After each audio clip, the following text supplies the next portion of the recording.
Good evening सभी साथियों, छात्र छात्राओं और जितने भी प्रबुद्ध बुद्धिजीवी वर्ग के लोग जो तैयारी से जुड़े हुए हैं, उनको अग्रिम सफलता के लिए मेरी ओर से हार्दिक शुभकामनाएं, बधाई।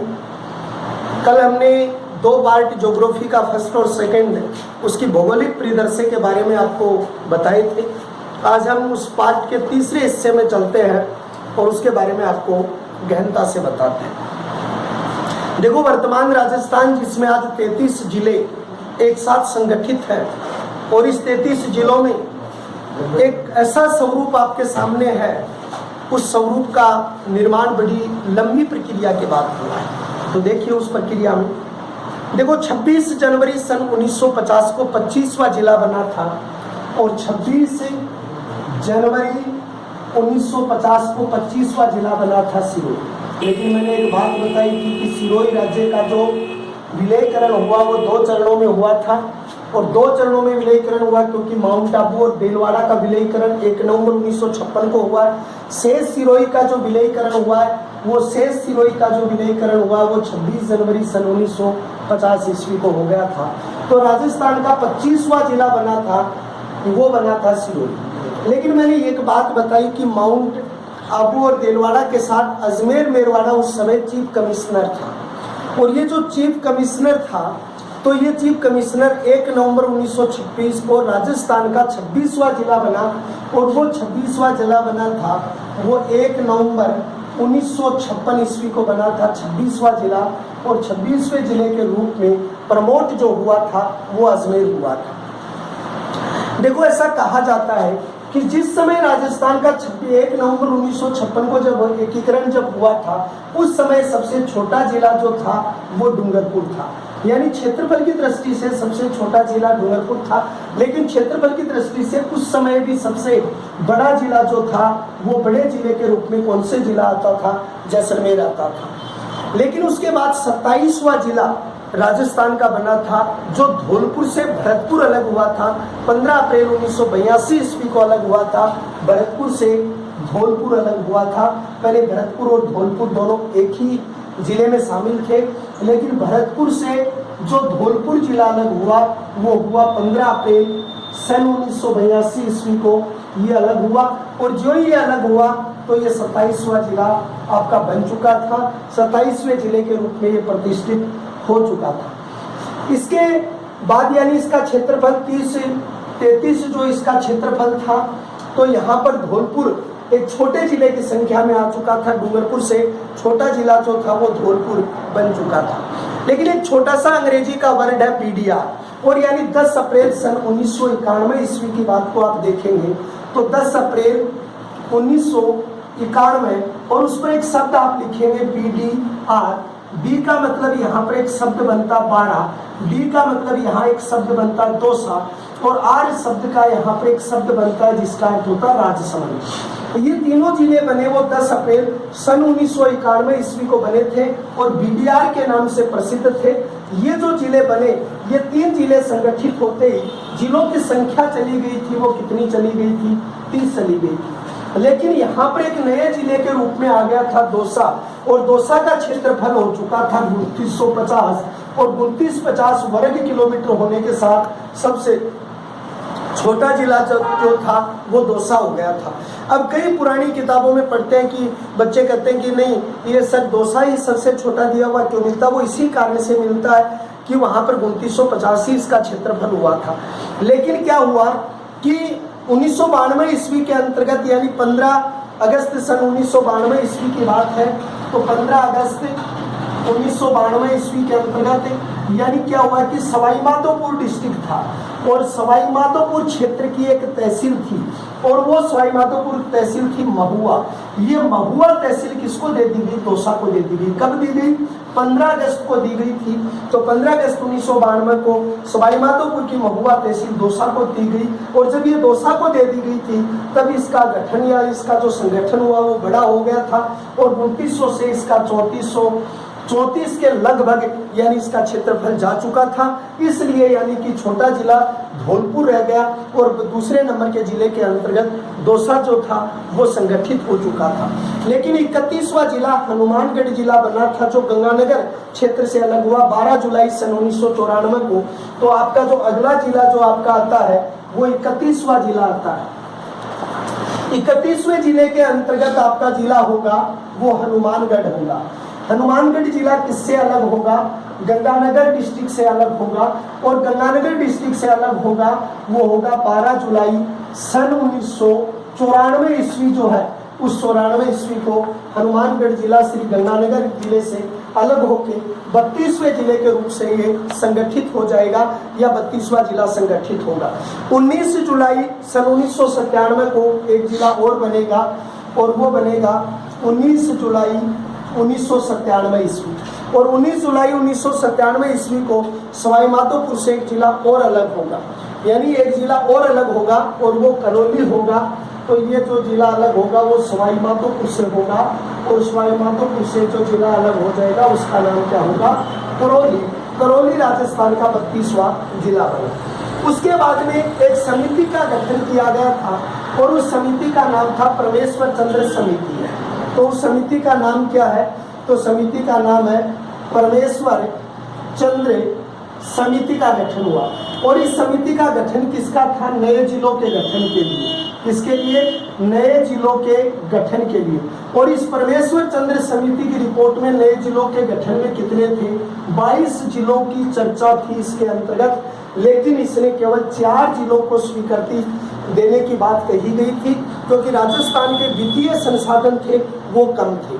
लेकिन इस परमेश्वर चंद्र समिति की रिपोर्ट के आधार पर एक जिला बनाया गया था राजस्थान का और वो 33वां जिला बनाया गया था और वो 33वां जिला आपका बनाया गया वो कौन सा था?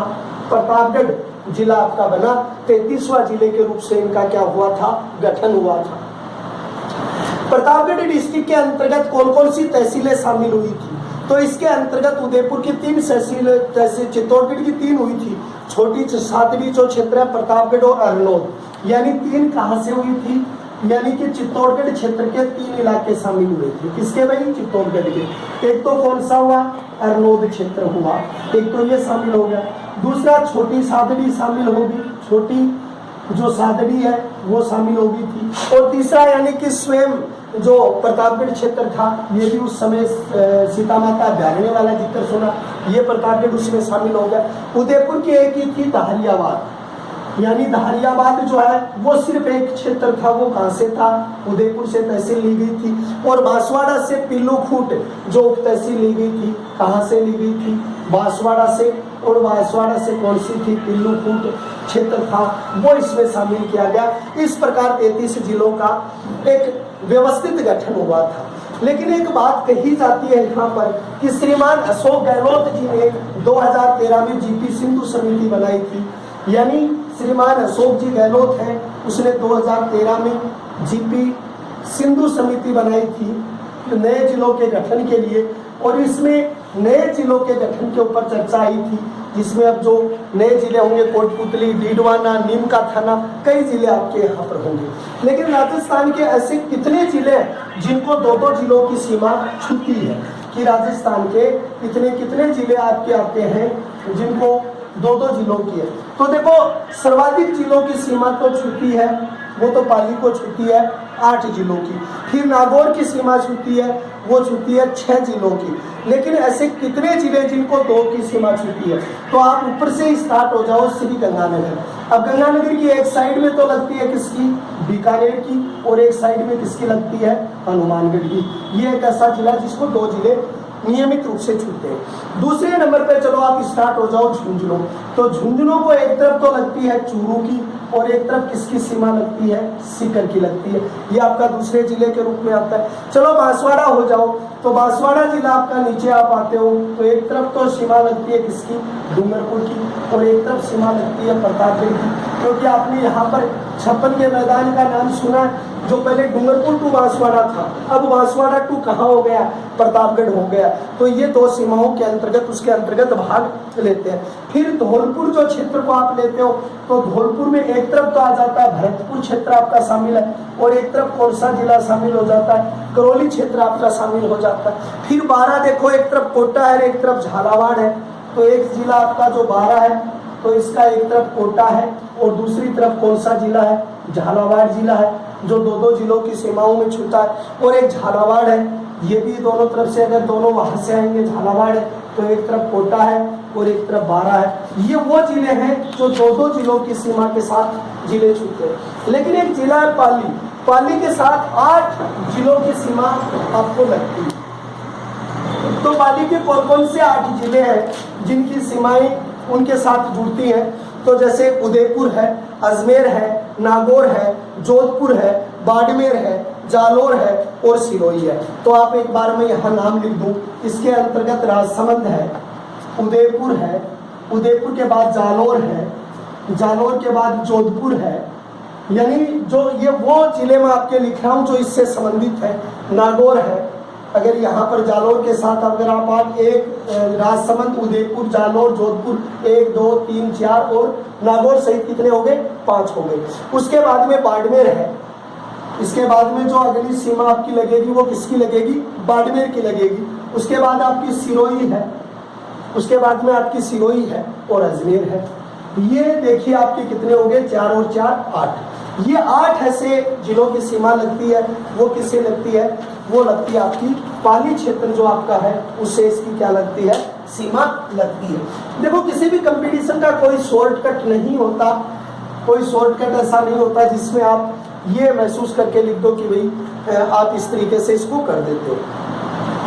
राजस्थान में एक व्यवस्था शुरू हुई थी जिसको आप कहते हैं संभाग। आरएस की एग्जाम का प्रश्न था ये 2017 का कि संभागीय व्यवस्था को शुरू किसने किया, खत्म किसने किया, जोड़ा आया था।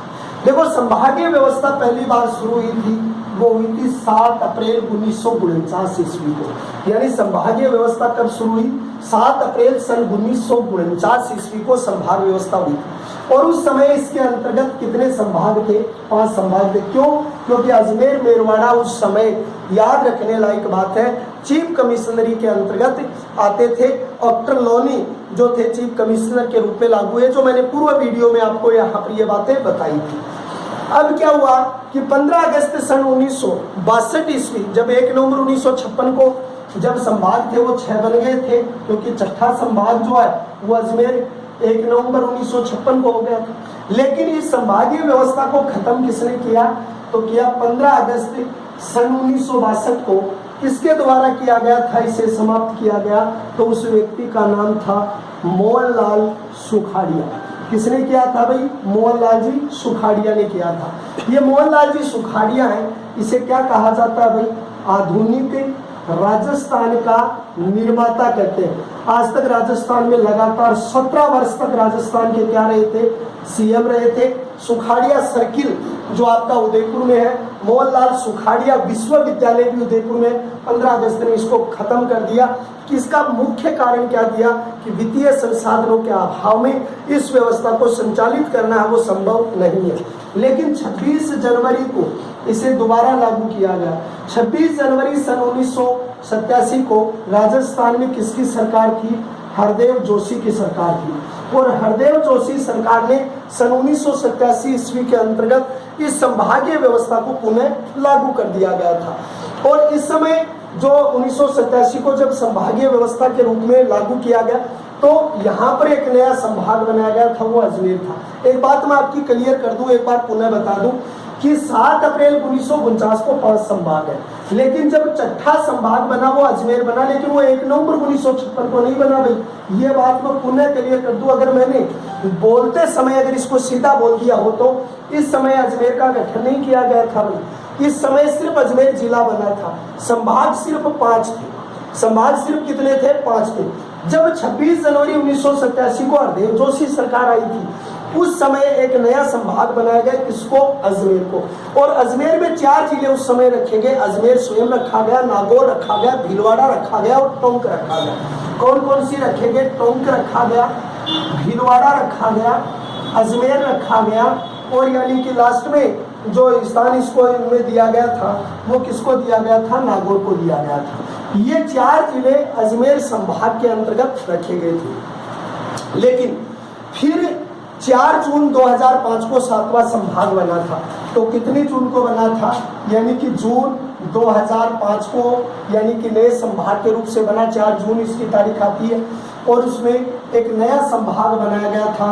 उस संभाग का नाम क्या था? भरतपुर था। इस संभाग में भरतपुर को लिया गया, धौलपुर को लिया गया, करौली को लिया गया और सवाई माधोपुर को लिया गया। यानी इसमें किसको लिया गया? धौलपुर ले लिया, भरतपुर ले लिया, करौली ले लिया और सवाई माधोपुर ले लिया। ये जो संभाग थे ये इसके अंतर्गत शामिल के लिए। बात यहाँ पर गजब की है कि टोंक, भीलवाड़ा, अजमेर, नागौर में ये 87 में बने थे।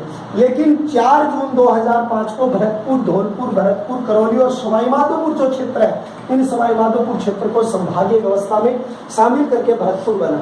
और सबसे छोटा जो संभाग बना था वो भी कौन सा बना था? भरतपुर संभाग बना था। क्षेत्रफल की दृष्टि से सबसे बड़ा संभाग जोधपुर बना था। जनसंख्या की दृष्टि से सबसे बड़ा संभाग जो बना था वो संभाग बना था आपका जयपुर संभाग आपका बना था। तो ये जयपुर संभागीय व्यवस्था के अंतर्गत शामिल हुए थे। शुरू के 5 संभाग कौन से थे?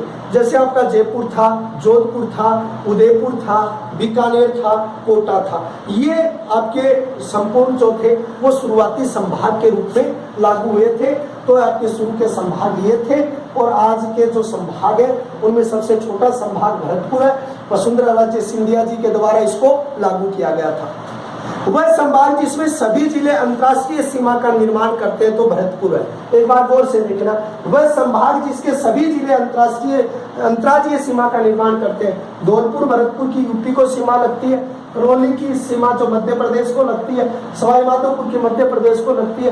तो एकमात्र वो संभाग है जिसके सभी जिले अंतर्राज्यीय सीमा बनाते हैं, क्योंकि आज आने वाले कंपटीशन में इसी प्रकार के आते हैं। वह संभाग जो सभी संभागों को छूता है तो वो अजमेर संभाग आता है। तो इसमें भी एक नोटेड बिंदु आपका बहुत ही अच्छा प्रश्न आता है कि वह संभाग कौन सा है जिस संभाग जो सभी संभागों को छूता है, यानी सभी संभागों को छूने वाला जो संभाग है वो कौन सा है? वो अजमेर है। तो इन प्रश्नों में कंपटीशन में जब काफी चीजें आती हैं वो ये आती है कि सभी संभागों को छूने वाला वो अजमेर है, लेकिन अंतर्राज्यीय सीमा को छूने वाले हैं वो आपका भरतपुर है। और कुल संभागों की संख्या 5 थी। छठा संभाग आप याद रखेंगे कि हरदेव जोशी सरकार में टोंक, भीलवाड़ा, अजमेर और नागौर क्षेत्र इसके अंतर्गत क्या हुए थे? शामिल हुए थे। ये बात जब तक आपकी क्लियर नहीं है आप संभागीय व्यवस्था नहीं है। एक बार थोड़ा सा इसको मैं पुनः रिवाइज करूं क्योंकि टॉपिक बड़ा अति महत्वपूर्ण है। संभागीय व्यवस्था चालू की गई थी वो यानी अप्रैल 1949 में की। कितने संभाग थे? 5। कौन कौन से? कोटा, उदयपुर, कोटा था, उदयपुर था, जयपुर था, जोधपुर था और बीकानेर था। ये थे। 1 नवंबर 1956 को 5 संभाग रहे, अजमेर नया जिला बन गया। 1962 में वित्तीय सुविधा का आधार देके इसको खत्म कर दिया गया। 26 जनवरी 1908 जोशी ने सरकार ने शुरू किया। छठा संभाग टोंक, भीलवाड़ा, अजमेर को मिला के बना दिया गया। फिर वही यानी ये जो संभाग ऐसा संभाग बना है जो सभी संभागों को इसकी सीमा लगती है। नया संभाग 4 जून 2005 भरतपुर, धौलपुर, भरतपुर, करौली और सवाई माधोपुर क्षेत्र से इसकी सीमाएं लगती है। और 5 संभाग जो उस समय थे, आज इन संभागों की संख्या कितनी है? 7 है। तो आप इस तरीके से इस बिंदु को जो करेंगे वो आप यो क्लियर करेंगे। फिर अगली चीज यहाँ पर क्या आती है या उसको आप किस तरीके से बताते हो वो देखिए। देखो राजस्थान में जो है आज इसकी स्थिति क्या है? देखो लगभग 12,000 के लगभग इसमें ग्राम पंचायतें आज इस संपूर्ण राजस्थान के अंतर्गत मौजूद है। देखो एक शब्दावली के अंतर्गत याद रखना कि अगर आप एक नगरीय निकाय की करते हो, भारत की प्रथम नगर पालिका कौन सी थी? तो भारत की प्रथम नगर पालिका जो बनी थी वो मद्रास बनी थी सन 1639 ईस्वी के। ये भारत की प्रथम नगर पालिका थी। लेकिन राजस्थान की प्रथम नगर पालिका कौन सी थी? तो 1864 ईस्वी के अंतर्गत बनी थी और उसका नाम था माउंट आबू क्षेत्र बना था। लेकिन राजस्थान की प्रथम नगर परिषद कौन सी बनी थी? तो राजस्थान की प्रथम नगर परिषद 1911 में बनी थी और वो पहली नगर परिषद आपकी कौन सी थी? अजमेर थी। लेकिन राजस्थान की प्रथम नगर निगम बनी थी, वो प्रथम नगर निगम सन 1992 ईस्वी के अंतर्गत गठन हुआ था। 3 का एक साथ हुआ था, जिसमें कोटा था, जयपुर था और जोधपुर था। ये 3 वो स्थल थे जहां पर एक साथ नगर निगम का गठन इनके अंतर्गत किया गया था। आज राजस्थान में 149 नगर पालिका। आज राजस्थान में कितनी है? 149 नगर पालिका है और आज राजस्थान में 34 नगर परिषद के रूप में इनका गठन किया गया है। और आज अगर नगर निगम की संख्या देखी जाए तो नगर निगम की संख्या कितनी है? नगर निगम की संख्या वो 07 है। लेकिन एक बात आपको बता दें कि 3 नगर निगम ऐसी हैं आपकी जिनमें 2-2 नगर निगम बनाई गई है। जैसे आपकी कोटा है, जो भी एक इंडस्ट्रियल एरिया है, जोधपुर क्षेत्र है और जयपुर है, वहां पर 2020 के अंतर्गत 2-2 नगर निगमों की घोषणा की गई है। इनकी प्रशासनिक सुविधाओं को ध्यान में रखकर या इनकी योजनाओं जो है उनको ध्यान में रख के यहाँ पर बनाया गया है। तो ये सारी चीजें इस समय यहाँ पर मौजूद है। राजस्थान के अंतर्गत आज देखा जाए तो 314 यहाँ पर तहसील के रूप में बनाए गए। 292 के लगभग बताए जाते हैं। कई जगह चेंजमेंट भी है, ये बुकों में ही चेंज है ये चीज कि जहाँ पर उपखंड के रूप में बताए जाते हैं। 33 जिले आज राजस्थान के अंतर्गत मौजूद है। पहले तो 9000 समथिंग के लगभग ग्राम पंचायतें थी, लेकिन अब ग्राम पंचायतें बढ़ चुकी है क्योंकि अभी चुनाव भी नहीं हुए कुछ ग्राम पंचायतों के। तो इसके बारे में भी कुछ चीजें हम आपको बताएं। तो 314 की क्या आपके पास तहसील है। उपखंड की संख्या अलग अलग आ रही है, 292 भी आ रही है और 244 उपखंड भी इसके आ रहे हैं। राजस्थान की सर्वाधिक तहसील जो आपकी आती है वो 13 तहसील आती है, वो जयपुर में आती है। लेकिन सबसे कम तहसील जो आपकी आती है वो सबसे कम तहसील आपकी आएंगी, वो कहाँ आएंगी? 3 तहसील आएंगी और वो कौन से क्षेत्र में आएंगी? जैसलमेर क्षेत्र में अंतर्गत आपकी आएंगी।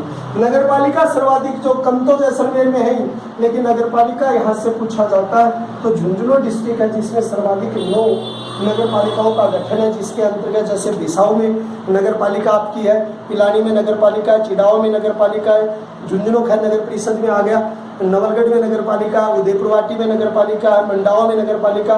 तो ये नगर पालिकाओं की संख्या देखी जाए तो ये सर्वाधिक 8 नगर पालिकाएं जो स्थापित हुई है वो यहाँ पर आपकी स्थापना के अंतर्गत शामिल होते हैं।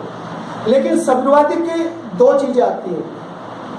एक तो सबसे बड़ी बात आती है कि सर्वाधिक गांव राजस्थान के किस जिले में आते हैं? तो सर्वाधिक गांव आते हैं राजस्थान के गंगानगर जो डिस्ट्रिक्ट है उस गंगानगर में राजस्थान के सर्वाधिक गांवों का जिक्र आता है। लेकिन राजस्थान के सबसे कम गांव आते हैं वो सिरोही में आते हैं। पहाड़ी क्षेत्र है और उस पहाड़ी क्षेत्र के अंतर्गत सिरोही एक ऐसा क्षेत्र है जहाँ सबसे कम गांव का आता है। ये गंगानगर कंपटीशन के एग्जाम में एक बार बहुत बड़े कंपटीशन में उभर कर आया था और वो ये आया था कि प्रधानमंत्री सड़क ग्राम योजना, प्रधानमंत्री ग्राम सड़क योजना। और इस पे एक प्रश्न पूछा गया था कि राजस्थान में प्रधानमंत्री ग्राम सड़क योजना जो अटल बिहारी वाजपेयी की देन है, इस प्रधानमंत्री ग्राम सड़क योजना का संचालन कहाँ से किया गया था? तो 18 बीबी नामक एक गांव है गंगानगर का, उस 18 बीबी गांव से यानी कि इसकी शुरुआत की गई थी और वो एक प्रतिष्ठित क्षेत्र के रूप में प्रसिद्ध हो गया था श्री गंगानगर। तो ये राजस्थान के भौगोलिक परिदृश्य का जो भाग है जिसमें राजस्थान की आंतरिक जो स्थिति है वो किस तरीके से या किस स्वरूप के अंतर्गत आती है। तो आज के टॉपिक में ये भौगोलिक परिदृश्य। अब अगले में आपको हम क्षेत्रफल के बारे में आर्थिक स्थिति बताएंगे। आज के टॉपिक में इतना ही है। कल एक बार फिर मिलते हैं नए अंदाज में, नए जोश के साथ और अच्छी चीजें आपके साथ फिर शेयर करते हैं। थोड़ा सा आपसे निवेदन है कि आप संभागीय व्यवस्था के बिंदु को थोड़ा अच्छी तरीके से देखना, क्योंकि इस पर क्वेश्चन आजकल ज्यादा पुटअप हो रहे हैं, तो इसको आप अच्छे तरीके से पढ़ेंगे और हम एक बार फिर आपसे कल मिलेंगे। जय हिंद, जय भारत।